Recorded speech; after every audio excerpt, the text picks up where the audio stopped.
met a Prince of Wales, or Norway, or somewhere, moonlighting as the DJ. I didn't remember much of the rest of that night, since I overestimated my tolerance for too expensive scotch. But every adventure with my aunt was like that. She was the master of belonging. If you aren't sure which fork to use at a fancy dinner, go along with the person beside you. Lost in a city you've lived in for most of your life, pretend you're a tourist. Listening to an opera after never hearing one ever before, nod and comment on the chilling vibrato. Sitting in a Michelin-starred restaurant drinking a bottle of red wine that costs more than your monthly apartment rent, comment on the body and act like you've tasted better. Which, in this case, I had.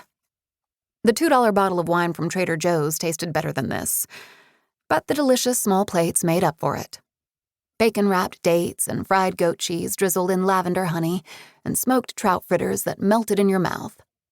All the while sitting in a charming little restaurant with soft yellow lighting, the front windows open to let in the sounds of the city, vines of pothos plants and evergreen ferns hanging from the sconces above us, as central air brushed across our shoulders. The walls were trimmed in mahogany, the booths a supple leather that, in this early June heat, would peel the skin off my thighs if I wasn't careful. The place was intimate, the tables spaced just far enough apart that we couldn't hear the hushed conversations of anyone else in the restaurant over the constant soft murmur from the kitchen. If a restaurant could romance, I was utterly enchanted. Fiona, Drew, and I sat at a small table in the Olive Branch, a Michelin-starred restaurant down in Soho Drew had been begging to go to for the last week. I'm not usually one for long lunches, but it was Friday in the summer, and, to be fair, I owed Fiona, Drew's wife, a favor, since I'd had to bail on a play last week that Drew wanted to see. Drew Torres was an editor, and hungry to find unique and talented authors, so she dragged both me and Fiona along to the weirdest concerts, plays, and places I'd ever been to. And that was saying a lot, because I'd been to 43 countries with my aunt, and she excelled at finding weird places.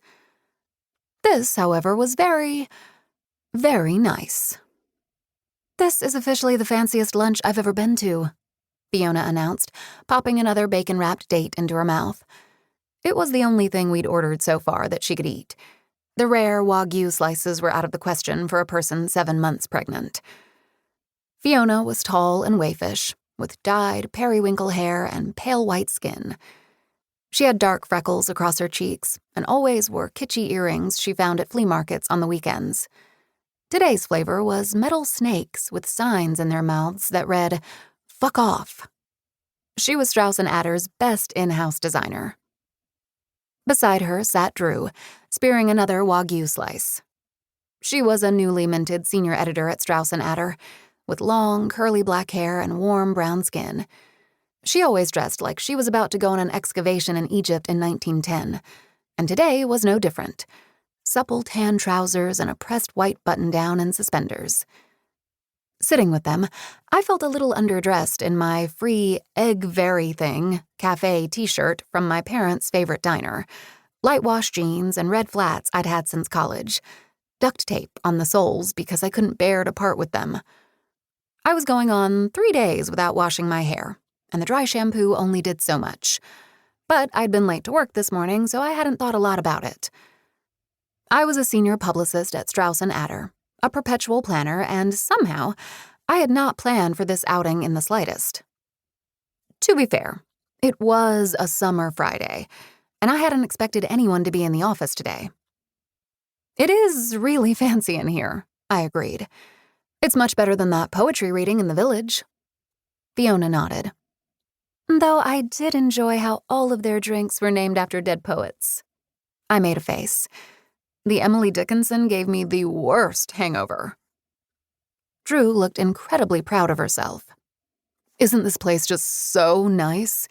You know that article I sent you? The one in Eater? The author, James Ashton, is the head chef here. The article is a few years old, but it's still a great read." "And you want him to do a book with us?"